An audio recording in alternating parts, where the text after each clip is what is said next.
Hey everybody, the purpose of this video is to get you some solutions very quickly, actually, it won't take very long, about the variation quiz about Chebyshev's theorem. It's one of those ideas, sometimes I do it in class, sometimes I don't. In most recent years I've decided not to because, honestly, although it's fine and dandy, and it's a wonderful result, I'm not trying to discount what Chebyshev was able to come up with. Since so much of what you guys are going to study in your lives generates from normally shaped or roughly bell-shaped data, there's really no need for something as general as Chebyshev when you can use the empirical rule, the 2/3, 95, 100 rule. So there's really not a whole lot of a point of worrying about it. But those of you, some of you have been asking, and I've been telling you there's a quiz for it, but you've been asking, what if the data is not bell-shaped? That's a great question because there's a big if. If your data is bell-shaped, then you can apply these methods, but what if it's not? And that's where we are now. So the first point is tells you to Google Chebyshev's. There's an algebraic relationship that deals with the variable k. And the relationship I'm looking for is this one, 1 minus 1 over k squared. That is the amount of data, the percentage of data that has to lie within k numbers of standard deviations from average in any distribution. Now, what's interesting about this is I then compare it down here to a certain number of standard deviations. So let's just do this. Number of standard deviations. Okay, here we'll do bell-shaped. And here we'll do Chebyshev's. Okay, and then I got 1, 2, 3, 2/3 and a half. 1, 2, 3, 2/3 and 1/2. Okay, now we know from class-ish that within bell-shaped data you get about 2/3 of your data. So I think the rule that they use is 68% is the general percentage of data. Within 2 is 95%. Within 3 is about 100%. Within 2/3, I like this one. It's about 50%. Roughly half, the middle half of your data is within 2/3 of a standard deviation.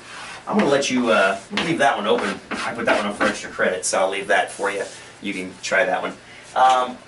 Now, Chebyshev, the way you get Chebyshev's percentages is basically you run these numbers into this formula.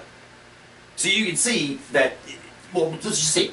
So within one standard deviation of average, within one standard deviation, what percentage is going to be in there? Well, it's 1 minus 1 over 1 squared, which is 0. So what Chebyshev says is you can't guarantee there's any data within one standard deviation. So the first thing you say is, well, duh, thanks, comrade. But then you realize, well, wait a minute, that could be useful. I mean, if you can't guarantee there's any data in there, this accounts for a worst case scenario with respect to variation. Maybe you do want to talk about not having any data within one standard deviation to make sure that your precision is wide enough to encounter the lion's share of data. So let's keep going and see how far out we have to go to get certain amounts. Notice that 0 doesn't contradict the 68. At least 0% needs to be. 68 is at least 0. Or I should say 0 is at least 68. Time out. Forget that I said both of those things. At least 0% includes 68%. So they don't disprove each other. This is just a less general, a less specific form than the empirical rule. Okay, 95% when it's bell-shaped. How about when it's not? Well, you got 1 minus 1 over 2 squared, which is 1 minus a fourth, which is 75%.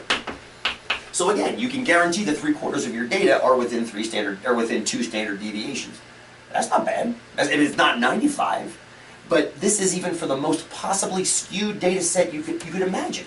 Even for the most possibly skewed data set you could imagine, you could still guarantee at least 75% in there, if not more, no less, but at least that. Pretty rad, pretty rad. Within 3 standard deviations, 1 minus 1 over 3 squared.